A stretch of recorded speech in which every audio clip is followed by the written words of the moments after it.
Online class में आप सभी मित्रों का स्वागत है। आज हम आपके लिए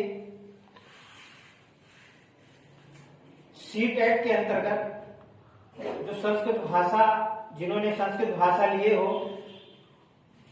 उनके लिए गद्यांश पर आधारित कुछ प्रश्न लेकर के आए हैं। किस प्रकार के प्रश्न गद्यांश में आते हैं और गद्यांश को पढ़ करके कैसे हम उन प्रश्नों को हल करें, इसके बारे में आज हम आपको बताएंगे। सीटेट में गद्य और पद से लगभग 15 प्रश्न आते हैं और शिक्षण के भी 15 प्रश्न आते हैं। इस प्रकार कुल मिलाकर के 30 प्रश्न सीटेट में आते हैं। तो आज हम आपके लिए गद्य लेकर के आए हैं। इस गद्य को पहले अध्ययन करना है, पहले इसको पढ़ना है, तदुपरांत हम इससे जो प्रश्न बनाए हैं इन प्रश्नों के उत्तर कैसे निकालने हैं, कैसे निकलेंगे, कैसे सही उत्तर हम सटीक उत्तर लगाएंगे, इसके विषय में भी आपको बताएंगे। तो पहले इसका अध्ययन कर लेते हैं। देखिए यहां पर आपका लिखा हुआ होगा अधोलिखितम गद्यांश पठित्वा तद आधारित प्रश्नानाम प्रदत्तेषु प्रश्न संख्या, इतने से इतने तक, यहां पर 37 तक लिखे हैं तो यहां 37 कर दीजिए। और लगभग 7-8 प्रश्न आते हैं, गद्य आते हैं और पद आते हैं। इनमें से 7 हो जाए या 8 हो जाए, इस प्रकार से 7 गद्य में हो जाए या 8 गद्य में हो जाए, 7 पद में हो जाए, इस प्रकार से 15 प्रश्न आपको मिलेंगे। तो इसमें कहा है अधोलिखित, जो अधोलिखित गद्यांश, उल्लेखित मतलब नीचे दिया गया है। तो इसमें क्या है कि गद्यांश को पठित्वा पढ़ करके, पठित्वा पढ़ करके, अपठित गद्यांश होगा आपका, पठित तो होगा नहीं, अपठित ही आता है। हम ये आपको करा रहे हैं। आप ये कहें कि सीटेट में नहीं आया तो ऐसा नहीं है कि जो कराया जाए वही आएगा, लेकिन इसका अर्थ ये है समझाने का कि आपको इस तरह से प्रश्न निकालने आ जाएंगे, किस तरह से हम प्रश्नों को चुन सकते हैं, उत्तर उनका चुन सकते हैं। तो यहाँ पर लिखा है पठित्वा, पठित्वा पढ़ करके, पढ़ धातु के साथ यहाँ पर कत्वा प्रत्यय जुड़ा है और इसका मतलब होता है भूतकालिक हो जाता है, यानी पढ़ करके। तद आधारित, इस पर जो आधारित है, किस पर आधारित, किस पर आधारित होंगे, जो गद्यांश दिया है इस पर आधारित, यानी इसी से पूछे जाएंगे। प्रश्नानाम प्रदत्त किए गए हैं प्रश्न संख्या इतने से इतने तक, समुचितम यानी कि उसका उचित उत्तर चित्वा। देखिए मैंने अभी आपको बताया था पढ़ धातु में तत्वा लगाया तो पढ़ करके, चित्वा चयन करके, यहाँ पर क्या हो जाएगा, चयन करके। लिखित है, हमें लिखना है, इसमें लिखना तो नहीं है, हमें तो केवल टिक लगाना है, गोले को काला करना है, तो ये हमें ध्यान रहे। अब हम गद्यांश को पढ़ रहे हैं। क्या पढ़ रहे हैं? शतान संगति सत्संगति कथ्यते। शतान क्या होता है? शतान कहते हैं सज्जन व्यक्ति, सज्जन लोग, जिनका व्यवहार सज्जनता से भरा हुआ हो, उनको क्या कहते हैं? सज्जन व्यक्ति उनको कहा जाता है। तो शतान संगति, उनकी संगति कहते हैं साथ। संगति किसे कहते हैं? साथ को, साथ को संगति कहा जाता है। यानी कि हमें क्या बता रहा है गद्यांश? गद्यांश कह रहा है कि शतान संगति सत संगति कथ्यते, अर्थात जो संग जो अच्छे लोग होते हैं, सज्जन लोग होते हैं, उनका साथ ही सत्संगति कहलाता है। किसको कहते हैं सत्संगति? सज्जनों के साथ को, सज्जनों के संसर्ग को हम क्या कहेंगे? सत्संगति कहेंगे। सत्संगति अच्छी संगति, संगति साथ, ठीक है। और सत्य माने सत्य, और सत्य किसके लिए होता है? सत्य जहां पर है वहां पर अच्छी अच्छी बात है। तो सज्जनों की संगति को ही हम क्या कहते हैं? सत्संगति कहते हैं। अस्मिन् संसारे, इस संसार में, यह जो संसारी शब्द है यह सप्तमी विभक्ति का एक वचन है और सप्तमी विभक्ति का एक वचन होने के कारण यहां पर जो सप्तमी विभक्ति का कारक होता है उसका चिन्ह होता है तो मेय पर लगाया जाता है। तो अस्मिन् संसारे, इस संसार में, यथा सज्जन, जहां सज्जन होंगे, क्या होंगे? सज्जन। तथा दुर्जना अपि संति, अपि माने भी, दुर्जना माने दुर्जन। सज्जन तो आपने समझ लिए कि सज्जन किसे कहते हैं? अच्छे लोगों को। लेकिन दुर्जन भी तो देख लीजिए, दुर्जना दुर्जन, बुरे लोग। दुर्जन किसे कहते हैं? बुरे लोग। तो इन्होंने कहा कि संसार में जहां क्या होते हैं? सज्जन तथा दुर्जन, अर्थात वहां पर क्या होंगे? दुर्जन अपि संति, दुर्जन भी अवश्य होंगे, अवश्य निवास करेंगे। समझ रहे हैं ना? जहां पे सज्जन होंगे, हाँ मित्रों ध्यान से देखिए, इस संसार में हर तरह का व्यक्ति मिलता है। जहां सज्जन होंगे वहां पर दुर्जन भी जरूर होंगे, जहां अच्छे लोग होंगे वहां पर बुरे लोग भी होते हैं। तो जहां यथा सज्जना तथा दुर्जना अपि संति, जहां सज्जन होंगे वहां पर दुर्जन भी अवश्य होंगे। यद्यपि पूर्व जन्मनः गुणे दोषो अपि मनुष्य जन्मनः सह आगच्छत्। देखिए कितनी अच्छी बात बताई है यहाँ पर इस गद्यांश के माध्यम से। नीति संगत गद्यांश है, नीति की बात बताई गई है। यद्यपि आज भी पूर्व जन्म ने गुण दोषो अपि मनुष्य जन्मना सह आगच्छत्, यानी जब मनुष्य का जन्म होता है तो वह उसके गुण और दोषों को लेकर के वह आता है। आप जानते हैं कि जो उसके गुण व दोष होते हैं तो उसी के अनुसार वह जीवन को प्राप्त करता है। क्या करता है? जन्म को लेता है। तो इसने कहा यद्यपि पूर्व जन्म ने, पूर्व जन्म में जो उसने गुण व दोष किए होंगे, पूर्व माने पहले जन्म में जो उसने अच्छे या बुरे कार्य करे होंगे, तो उन गुण, चाहे गुण अच्छे किए हो या बुरे किए हो, दोषों अपि दोष भी मनुष्य जन्मना सह आगच्छत्, यानी कि मनुष्य के साथ में आते हैं।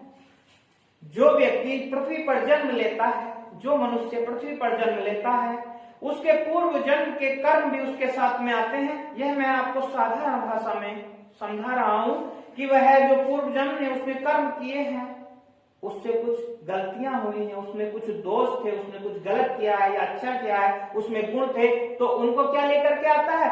साथ में लेकर के आता है। पूर्व जन्म के कर्मों को साथ में लेकर के आता है।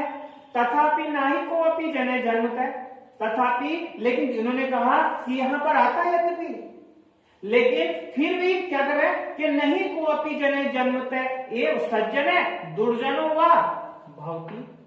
इन्होंने कहा कि वो आता है, लेकिन ऐसा नहीं है कि वह जन्म से ही जन्मतः, जन्म से एक माने ही जो, यानी कि कोई भी जन्म से ही सज्जन या दुर्जन, सज्जन वा माने अथवा दुर्जनो दुर्जन भवति होता है।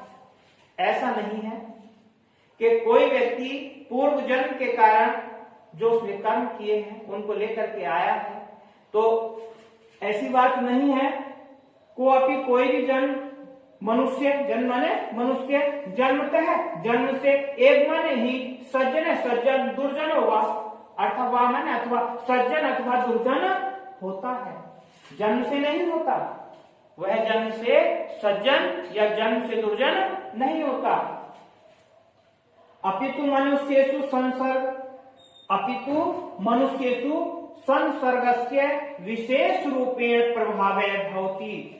इन्होंने कहा कि मनुष्य जैसा संसर्ग करेगा, कैसा? जैसा साथ करेगा, विशेष रूपेण प्रभाव होती, उसका संसर्ग का विशेष प्रभाव उस पर पड़ता है। यानी कि संगति का विशेष प्रभाव मनुष्य के ऊपर होता है। आगे क्या कहते हैं? यह यादृशेन पुरुषेण सह संगति, यह माने जो, याद रखें पुरुषेण सह संगति, जो जिस पुरुषेण पुरुष के द्वारा, यानी पुरुष के साथ में क्या करता है? सह माने साथ में, संगति करोति, वह जैसे मनुष्य के साथ में रहेगा, वह जैसे मनुष्य के साथ में रहेगा, सह संगति करोति यादृशेन पुरुषेण च सह तिष्ठति, जैसे लोगों के, जैसे पुरुषों के साथ में क्या करेगा? उठेगा, बैठेगा, खादती खाएगा, पिबती पिएगा, आलाप संलापो च कुरुते, कुरुते होगा ये। तो आलाप संलाप अर्थात आलाप कहते हैं बातचीत करेगा, आलाप संलाप उसके साथ में बैठेगा, खाएगा, पिएगा, सोएगा और उसके साथ में बातें करेगा, क्या करते? बातें करेगा। तस्य माने उसका, तादृश्य वैसा ही एव स्वभावो भवति, उसका वैसा ही स्वभाव होता है। समझ में आया? मनुष्य जैसे व्यक्ति के साथ में रहता है, जैसे व्यक्ति के साथ में खाता है, जैसे व्यक्ति के साथ में पीता है, जैसे व्यक्ति के साथ में बातें करता है, जैसी जैसी बातें करेगा तो क्या होगा, तादृश एव स्वभावो भवति, उसका स्वभाव भी वैसा ही हो जाएगा। उसका स्वभाव भी वैसा ही भवति माने होता है। यदि सज्जनई, यदि वह मनुष्य क्या करें, सज्जनई सहसंगति भविष्यति, यदि वह सज्जन लोगों के साथ में रहेगा, भविष्यति रहेगा, भविष्य काल का बोध हुआ, ताही सज्जनता आगमिष्यति, तो उसमें क्या आएगी, सज्जनता आएगी।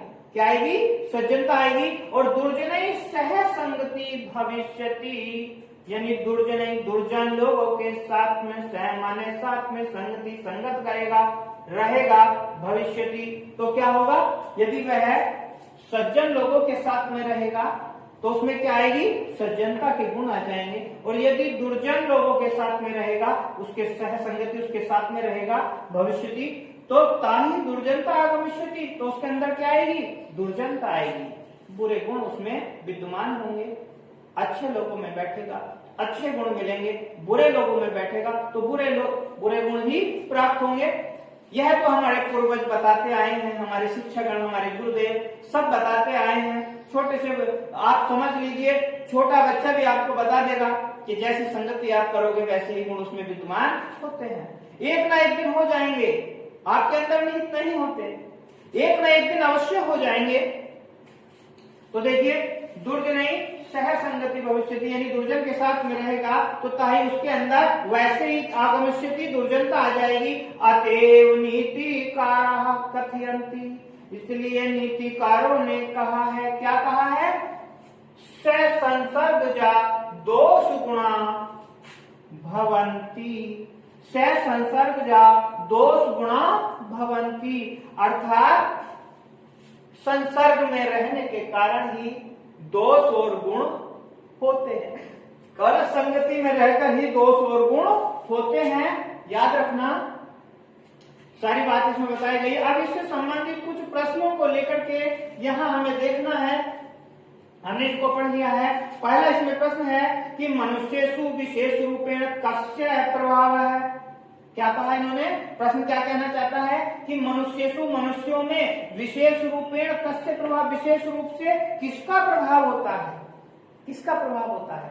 तो हमें इसका चयन करना है। 4 विकल्प इसमें दिए हैं, दुर्जनस्य, सहसंसर्गस्य, गुणस्य या दोषस्य। तो इसमें आपको बताना है कि मनुष्य में विशेष रूप से किसका प्रभाव होता है, दुर्जन का। यहां देखना हमें किसका होता है, दुर्जन का। सहसंसर्गस्य, संगति का, गुणस्य, आप आराम से इसका उत्तर दे सकते हो, गुणस्य गुणों का, और दोषस्य दोषों का। तो हम गद्यांश पढ़ जाएंगे, कहां है इसमें, देखिए ये है, विशेष रूप से किसका प्रभाव होता है, यदि विपूर्ण जन दोषो गुणों मनुष्य जन्मना, हाँ ये है, यहां से चलेंगे। मनुष्येषु सन संसर्गस्य, क्या लिखा है, संसर्गस्य, अर्थात विशेष रूपेण प्रभाव भवति, तो किसका प्रभाव होता है यहाँ पर, ये देखिए संसर्गस्य लिखा है, सन संसर्गस्य कहाँ है इसमें, ये रहा। तो इसमें ये वाला विकल्प आपका बिल्कुल ठीक हो जाएगा, ना तो इसका ये होगा दुर्जनों का साथ, गुण, दोष, तीनों में से कोई सा नहीं होगा, संसर्गस्य ही इसका उत्तर होगा। अब दूसरा प्रश्न है, उपविशति अस्मिन् पदे उपसर्गे अस्ति। उपविशति जो शब्द आया है, तो इस अस्मिन् माने इस पद में उपसर्ग बताना है। क्या बताना है, उपसर्ग बताना है। हम बच्चों को हिंदी भी बताते चल रहे हैं ताकि वो किसी कठिनाई में न पहुंचे। उपविशति अस्मिन् पदे उपसर्ग अस्ति, तो कौन सा उपविष्टि शब्द दिया है, इसमें पद दिया है, इसमें हमें उपसर्ग छाटना है। उपसर्गों की संख्या 22 होती है, याद रख लेना, ये प्रश्न आ जाता है कि उपसर्गों की संख्या कितनी होती है, तो 22 होती है, ध्यान रखना संस्कृत में। तो यहां पर क्या आया है, बी, आन, अव या उपसर्ग, पहले तो हमें ज्ञात होना चाहिए कि उपसर्ग है क्या, उपसर्ग है क्या। देखिए, किसी भी धातु या शब्द के पूर्व में जुड़कर, किसमें जुड़कर, पूर्व में जुड़कर उसके अर्थ को बदलना, जो बदल देते हैं उन्हें उपसर्ग कहा जाता है। निर्धारित संख्या इसमें 22 बताई गई है। तो यहाँ पर प्रारंभ में जुड़ रहा है, तो देखिए प्रारंभ में क्या जुड़ रहा है, उपशब्द, उपशब्द अलग हो जाएगा, विष्टि अलग हो जाएगा, तो यहाँ पर क्या हो जाएगा, उपसर्ग हो जाएगा। वी नहीं होगा, आंग नहीं होगा, अव नहीं होगा, किंतु उप हमारा सही हो जाएगा। उपविष्टि शब्द इसमें है, देखिए ये रहा उपविष्टि, यहीं से गद्यांश से उठाया है। आगे चलते हैं। शताम संगति किम कथ्यते।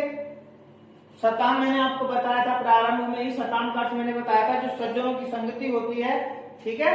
शताम किसे कहते हैं, सज्जनों कहते हैं। संगति सात किम कथ्यते, किसको कहा जाता है, किसको कहा जाता है, तो शताम संगति सत्संगति कथ्यते, क्या हो जाएगा, सत्संगति कथ्यते। तो यहाँ पर ये नहीं होगा, ये नहीं होगा, सज्जन गति नहीं होगा, क्या होगा, संगति। जो अच्छे लोगों का साथ है, सत्संगति है, उसे क्या कहते हैं, शताम संगति, यानी कि सज्जन लोगों की संगति को ही सत्संगति कहा जाता है। दुर्गति जो बुरी गति होती है। सुगति, सुमति अच्छी बुद्धि, इसका अर्थ भी समझ लीजिए। सुमति किसे कहते हैं, अच्छी बुद्धि, मति माने बुद्धि। और सज्जन गति जो सज्जनों की गति होती है। तो यहाँ पे केवल इन्होंने ये गद्यांश के अनुसार हमें इसका उत्तर देना है। शताम संगति सत्संगति कथ्यते, तो शताम सज्जनों का जो साथ होता है उसे क्या कहते हैं, सत्संगति उसको कहा जाता है। यह भी उत्तर आपका सही हो गया है। आगे देख लीजिए, संसर्गजा भवंती। संसर्गजा भवंती क्या होता है, संसर्ग से, संगति से, संगति में रहते हैं तो क्या होता है, दोष उत्पन्न होते हैं या गुण उत्पन्न होते हैं या उपयुक्त द्वयमपि, यानी कि उपयुक्त दोनों या द्वयोपि ने। कौन सा होता है बताइए, कौन सा होगा इसमें, तो सीधा सीधा हम लगा लेंगे। देखिए, सत्संगति से दोष भी होते हैं, गुण भी होते हैं, क्योंकि अच्छे लोगों का साथ करोगे तो अच्छे गुण आएंगे और बुरे लोगों का साथ में रहोगे तो बुरे गुण आएंगे। तो इसलिए इसमें कौन सा हो जाएगा, दोष और गुण उपयुक्त द्वयमपि। इसमें लिखा है द्वयमपि न, यानी कि दोनों नहीं, तो ये गलत है। और ये भी सही है, ये भी सही है, और दोनों के लिए आया। जब दोनों आ जाते हैं तो सही उत्तर हमारा कौन सा होगा, सही उत्तर होगा उपयुक्तम द्वयम अपि। ठीक है, दोनों ही हो जाएंगे। अब आता है सज्जने सह संगति भविष्यति तहे। क्या कहा इसमें कि सज्जनों का, जो सज्जन व्यक्ति होते हैं, सह संगति उनका जो साथ की संगति होती है, भविष्यति मतलब होती है, तो उसे क्या कहा जाए, वह क्या है, वह क्या है। इसमें से विकल्प को चुनाव करके हमें पूरा करना है। सज्जनई सह संगति, जो सज्जन लोगों का साथ होता है, भविष्यति होता है, यानी कि आगे क्या है, सज्जनता भविष्यति, यानी कि जब सज्जन लोगों का हम साथ रखेंगे, जब हम सज्जन लोगों के साथ में रहेंगे तो क्या आएगा हमारे अंदर, सज्जनता आएगी, दुर्जनता आएगी। इसमें है गमिष्यति, सज्जनता जाएगी, गमिष्यति मतलब जाना, तो सज्जनता चली जाएगी नहीं, दुर्जनता आएगी। सज्जन लोगों के साथ में रहेंगे तो दुर्जन, दुर्जन तो पूरे होते हैं, तो दुर्जनता नहीं आएगी। कटुता आगमिष्यति, कटुता आ जाएगी नहीं, सज्जनता आगमिष्यति। तो इसको पढ़ लेते हैं।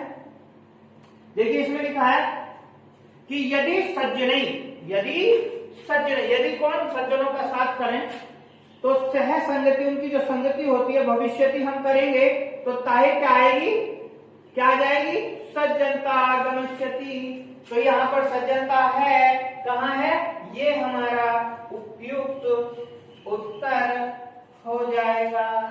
ठीक है, तो ये सज्जनता आगमिष्यति, आ उपसर्ग जुड़ जाने का, गमिष्यति मतलब जाएगा, और आ उपसर्ग जब लग गया इसमें तो आएगा। ठीक है, तो यहाँ पर हो जाएगी हमारी सज्जनता आती है, किससे, सज्जनों के साथ में रहेंगे तो सज्जनता ही आएगी, और दुर्जनों के साथ में रहेंगे तो दुर्जनता ही आएगी। तो इसमें तो कोई बात नहीं, आगे लिखा है कि दुर्जना पदे उपसर्ग अस्ति। दुर्जन पद में उपसर्ग आपको इसमें बताना है।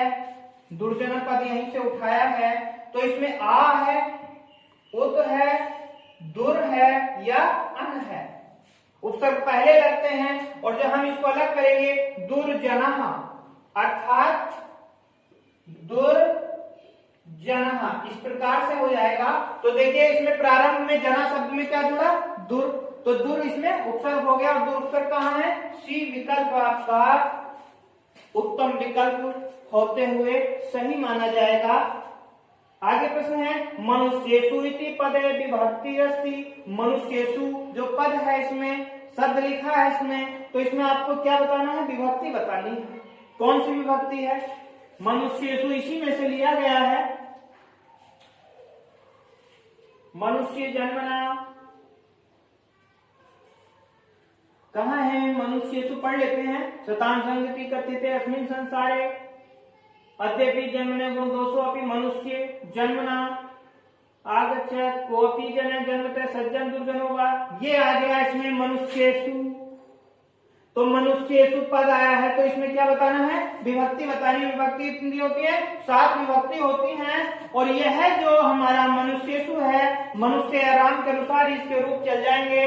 तो सप्तमी बहुवचन का रूप जो बनेगा वो रामेशु बनता है। इसी प्रकार से यहाँ आ जाएगा मनुष्येषु। तो इसमें हमारी हो जाएगी विभक्ति पूछी है, वचन नहीं पूछा, तो इसमें केवल हम कौन सी हो जाएगी, षष्ठी नहीं होगी, पंचमी नहीं करेंगे, तृतीया नहीं करेंगे और हमारी सप्तमी विभक्ति सही हो जाएगी। इसके अतिरिक्त भी इसमें व्याकरण से संबंधित कुछ प्रश्न पूछे जा सकते हैं, मैं आपको बता दूं, तो उसका भी हमें ध्यान रखना चाहिए। जैसे लिखा है कि खादती शब्द में लकार पूछ सकता है कि खादती शब्द में लकार बताइए, तो आपका कैसे लिखते हैं, ये हमारे धातु रूप है, क्रिया हो रही है, इसमें खाया जा रहा है, तो खादती खादता खादती इस प्रकार से रूप इसमें चल जाते हैं। तो यह हमारा कौन सा वर्तमान काल का, वर्तमान काल कौन सी होती है, लट लकार हो जाती है। कौन सी हो जाती है, लट लकार हो जाती है। तो इसमें लट लकार हो जाती है। तो इस प्रकार से इससे व्याकरण से संबंधित बहुत सारे प्रश्न पूछे जा सकते हैं। आगमिष्यति रूप है, तो ये चलता है गमिष्यति, गमिष्यत, गमिष्यन्ति, तो यह हमारा लट लकार का है, भविष्य काल का है। और प्रथम पुरुष एक वचन का है, क्योंकि जैसे पढ़ती पढ़ते पठंती होता है, इसी प्रकार से आगमिष्यति, आगमिष्यत, आगमिष्यन्ति। ठीक है, तो इस प्रकार से हम बता सकते हैं। और इसमें संसारे में भी सप्तमी विभक्ति का एक वचन, यहाँ बहुवचन हुआ था, यहाँ पे एक वचन हो जाता है। जैसे रामे होता है वैसे ही क्या हो जाता है, संसारे में हो जाएगा। आगे इसमें और भी अपी का अर्थ पूछ सकता है कि अपी माने क्या होता है, अपी माने भी होता है। को अपी में संधि पूछ सकता है कि को अपी में संधि कौन सी है, संधि बताइए, उसमें संधि लिखी होंगी, तो इसमें व्यंजन संधि हो जाएगी। और कौन सी हो जाएगी, अतोरोर पुलुतार पुलुते, कै प्लस अपी, यानी कि विसर्ग हो जाएगी इसमें, है ना। हाँ, उसमें यही हो जाएगी कै प्लस अपी। तो कै प्लस अपी अर्थात यह हमारा किस में चला जाएगा, यह विसर्ग में चला जाएगा। और इसका क्या बन जाएगा, अवग्रह का इसका ए बन जाएगा। तो ये इसका सूत्र यही है, इसकी परिभाषा यही है कि यदि विसर्ग से पहले भी ए हो और विसर्ग के बाद में भी ए हो, तो क्या हो जाता है, एक विसर्ग का ओ हो जाता है और ए का क्या बन जाता है, अवग्रह बन जाता है। तो इसका थोड़ा सा करके देखेंगे, बहुत अच्छा है, को अपी। ठीक है, यदि हम इसको तोड़ेंगे तो क्या होगा, कै धन अपी, यहां से देख लीजिए। तो इसकी परिभाषा होती है कि विसर्ग से पहले है, तो यदि विसर्ग से पहले कै में हम क्या ले लेंगे, ए, और यहां पर क्या है, ए विसर्ग के बाद में, तो इस विसर्ग का क्या बना देते हैं, ओ, और इस ए का क्या बना देते हैं, अवग्रह। तो ये बिल्कुल सही है। तो इस प्रकार से हमें ध्यान करना है, व्याकरण आपकी पक्की होनी चाहिए, बिल्कुल सही होनी चाहिए, आप पढ़ते रहिए। हम आपके लिए दूसरा कोई गद्य या पद लेकर के आएंगे, ताकि अभी परीक्षा में थोड़ा समय है, तो उस समय को देखते हुए सीटेट की परीक्षा आपको अच्छे अंकों के साथ उत्तीर्ण करनी है। बने रहिए हमारे चैनल के साथ में। हम आपके सामने फिर उपस्थित होंगे। और हमारे भैया लवनीश जी कह रहे हैं कि चैनल को लाइक भी कर दीजिए, बड़ी अच्छी बात है। अरे अच्छा लगे तो लाइक वैसे ही कर देंगे, है कि नहीं। तो अगर आपको पढ़ाई आपको अच्छी लग रही है, सरस्वती कोचिंग सेंटर के द्वारा जो पढ़ाई कराई जा रही है, यदि आपको अच्छी लग रही है, उत्तम लग रही है, कुछ आपको मिल रहा है, तो स्वतः आपका जो अंगूठा है या उंगली जो भी है वो लाइक तक पहुंची जाएगी।